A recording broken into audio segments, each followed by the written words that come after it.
Hi, ಇದು ನಮ್ಮನೆಯ ದೇವ್ರ ಮನೆ. ನೋಡ್ಬೋದು, ಡೋರ್ ಬಂದು ಟೀಕ್ ವುಡ್ಡಿಂದ ಮಾಡಿದೆ. ಟೀಕ್ ವುಡ್ ಮತ್ತು ಗ್ಲಾಸ್ ಯೂಸ್ ಮಾಡಿದೆ. ಮತ್ತು ಪಾಲಿಷ್ ಕೂಡ ಆಗಿದೆ, MRF ಪಾಲಿಷು.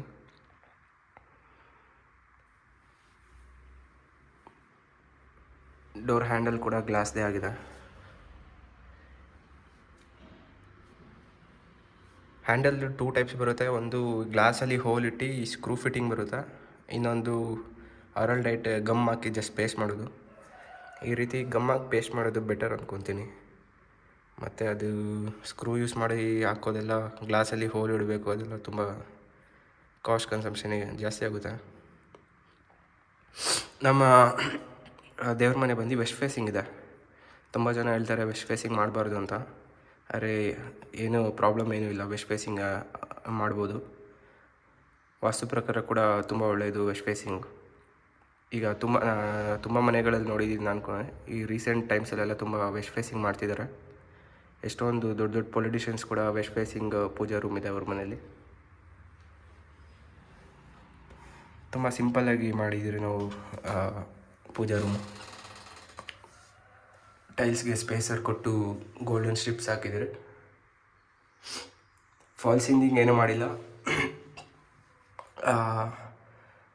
ಆ ಸೀಲಿಂಗಲ್ಲೇ ಸ್ಪಾಟ್ ಲೈಟ್ಸ್ ಬಿಟ್ಕೊಂಡು ಸ್ಪಾಟ್ ಲೈಟ್ಸ್ ಹಾಕಿದ್ದೀನಿ. 7 ಫೀಟ್ ಹೈಟ್ಗೆ ಮೋಲ್ಡ್ ಹಾಕಿದೆ, ಮತ್ತು 10 ಫೀಟ್ ಹೈಟ್ಗೆ ಮತ್ತೆ ಮೋಲ್ಡ್ ಇದೆ. ಇದು ಯಾಕಂದರೆ ತುಂಬ ಜನ ಹೇಳ್ತಾರೆ ದೇವ್ರ ಮನೆ ಮೇಲೆ ಓಡಾಡಬಾರ್ದು ಅಂತ. ಅದಕ್ಕೆ ಇದು ಡಬಲ್ ರೂಫಿಂಗ್ ಆಗಿರುತ್ತೆ. 7 ಫೀಟಿಗೆ ಒಂದು ಮೋಲ್ಡ್ ಹಾಕ್ತೀರಿ, ಅಲ್ಲಿಗೆ ಎಂಡ್ ಆಗುತ್ತೆ. ಮತ್ತು 3 ಫೀಟ್ ಗ್ಯಾಪ್ ಬಿಟ್ಟು ಮತ್ತೆ ಇನ್ನೊಂದು ಮೋಲ್ಡ್ ಹಾಕ್ತಿರಲ್ಲ, ಆಗ ಡಬಲ್ ರೂಫಿಂಗ್ ಆದಾಗ ಅದು ದೇವ್ರ ಮನೆ ಮೇಲೆ ಓಡಾಡದೇ ಇದ್ದಾಗ ಆಗುತ್ತೆ. ಇದು ಸಿಂಪಲ್ ಒಂದು ಪೂಜಾ ರೂಮ್.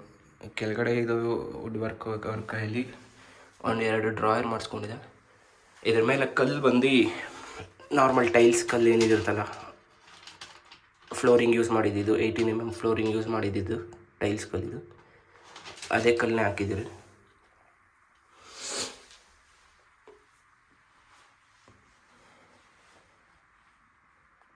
ಮತ್ತು ಡೈಮೆನ್ಷನ್ಸ್ನ ನೋಡಬೇಕಾದ್ರೆ ನಮ್ಮದು ಬಂದು 4 ಫೀಟ್ ವಿಡ್ತ್ ಇದೆ, ಮತ್ತು 7.5 ಫೀಟ್ ಲೆಂತ್ ಇದೆ. ಇದಕ್ಕಿಂತ ಚಿಕ್ಕದು ಮಾಡೋಕ್ಕೆ ಹೋಗ್ಬಿಡ್ರಿ. ಮಿನಿಮಮ್ ಡೈಮೆನ್ಷನ್ ಇಷ್ಟಿದ್ದರೆ ಚೆನ್ನಾಗಿರುತ್ತೆ. ಇನ್ನು ಇದಕ್ಕಿಂತ ದೊಡ್ಡದಾದರೂ ಪರವಾಗಿಲ್ಲ.